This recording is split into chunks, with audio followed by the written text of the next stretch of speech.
something was wrong before the green flag even dropped. It wasn't the crowd noise. It wasn't the heat radiating off the asphalt. It wasn't even the pressure sitting on 36 drivers with a playoff cutoff looming over every one of them. It was something invisible, something nobody in the stands was talking about yet, something that would quietly decide the entire outcome of the night. It was the tires. Would you have noticed it, or would you have missed it completely, like almost everyone did? Richmond Raceway hosted the Cookout 400 laps around a demanding 3/4-mile Virginia oval, one of the shortest and most physically punishing tracks on the entire schedule.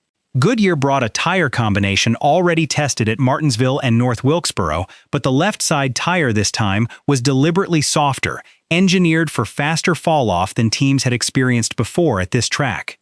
That single change to the compound meant every crew chief on pit road had to rethink strategies that had worked at those two previous short tracks. Goodyear product manager Rick Heinrich framed tire management as critical heading into the weekend.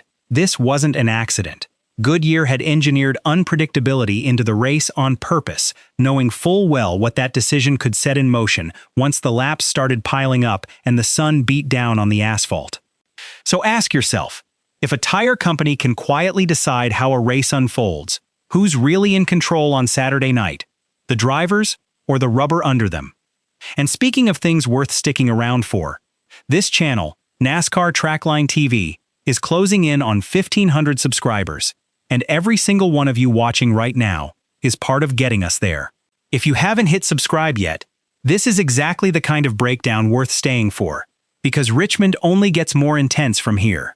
During the broadcast, a tire wear demonstration sparked a claim that over 2 pounds of tire weight had disappeared during a single run. An unverified fan observation from the broadcast, not an official statistic. That number alone was enough to send live threads into overdrive, with viewers debating whether it was even physically possible for a tire to lose that much material in a single green flag run. Across live threads, one comment kept surfacing. Dilly Dilly Cian wrote that the tire wear was just a figment of the imagination, a jab at what some fans called a Goodyear conspiracy. Another fan pushed back almost immediately, calling it simply a lot of tire fall-off, insisting the wear was plainly visible on screen. In real time, the internet split into two camps, believers and skeptics, arguing over whether what they were watching was genuine degradation or manufactured drama dressed up as racing. Which camp would you have been in? The fans who thought it was smoke and mirrors, or the ones who could see it happening lap after lap? Qualifying told its own story, and in hindsight, it lied to everyone watching. Ryan Blaney claimed the pole with a lap of 22.225 seconds, with Chase Briscoe lining up alongside him on the front row. Both drivers looked untouchable on that single, isolated lap, with clean air and a fresh set of tires under them. But qualifying only measures speed on fresh tires. Richmond was about to ask an entirely different question, one that fresh rubber could never answer. The fastest car on lap 1 wasn't guaranteed to be the fastest car 20 laps later, and the order on the board was about to shift in ways nobody watching qualifying could have predicted.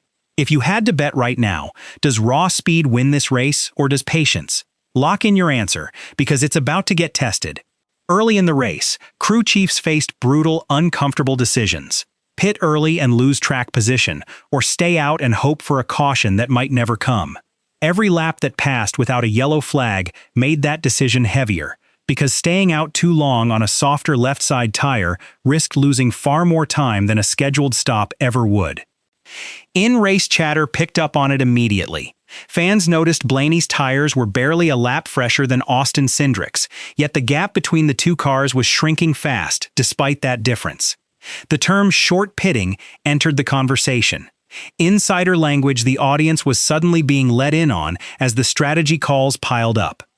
This was race number 24 of 36 on the schedule, with the playoff cutoff bearing down on nearly a third of the field, meaning every strategic mistake now carried real championship weight. Picture being the crew chief in that pit box right now. One wrong call and a driver's entire playoff picture changes for the rest of the season. What would you have done? Tension built between the Bell and Reddick strategy and Logano's approach, pulled straight from the live race thread as the laps ticked by. Both camps were betting on completely different reads of how the tire fall-off would play out over the final third of the race. The sentiment spreading through the chatter was that if the race stayed green for much longer, the Bell and Reddick strategy might not hold up under the pressure. At the same time, Cindric's pit cycle turned slow, costing several seconds in the middle of the unfolding chaos on pit road. Pit stops themselves became the most thrilling part of the broadcast, as fans watched strategy unfold lap by lap, gamble by gamble, each decision carrying more weight than the last. Notice how nobody's talking about who's fastest anymore. They're talking about who gambled right. When did NASCAR strategy get this intense?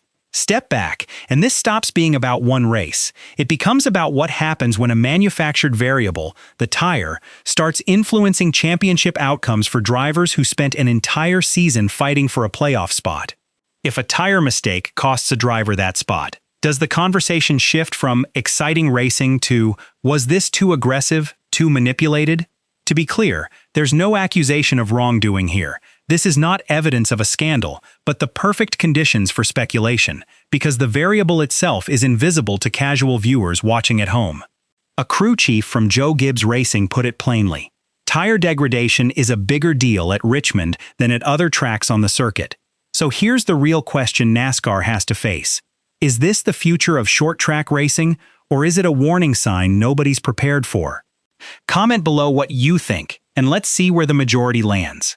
Once every team learns exactly how valuable tire management can be, the hunt for an edge never stops. Setup, pressure, camber, pit timing, all of it becomes fair game the moment one team finds an advantage. Crew chiefs across the garage began comparing notes on air pressure and camber angles almost as soon as the checkered flag fell, already looking ahead to the next short track on the schedule. That hunger for advantage is exactly where NASCAR's history has always blurred the line between innovation and controversy, race after race, season after season. And as the tension peaked in the closing laps, the Reddit skepticism resurfaced one more time. The conspiracy jab still hanging in the air, proof the fanbase remained split on whether any of this had been engineered fairly from the start. Would you trust a race where the tire decides more than the driver, or does that just make it more must-watch television? Let me know down below. Goodyear built a tire designed to fall apart. NASCAR wanted teams to manage it. Drivers had to survive it, lap after grinding lap, with no guarantee that raw talent alone would be enough, and no guarantee that the fastest car at the start would still be the fastest car at the finish. And the fans were watching every second of it unfold, split between believing it was genuine racing chaos and suspecting it was manufactured drama dressed up as competition. No winner has been named here, and no verdict has been reached on the controversy. Because at this point, the story isn't finished yet, and Richmond left more questions hanging than it answered. So tell me, blueprint for the future, or warning sign nobody's ready for?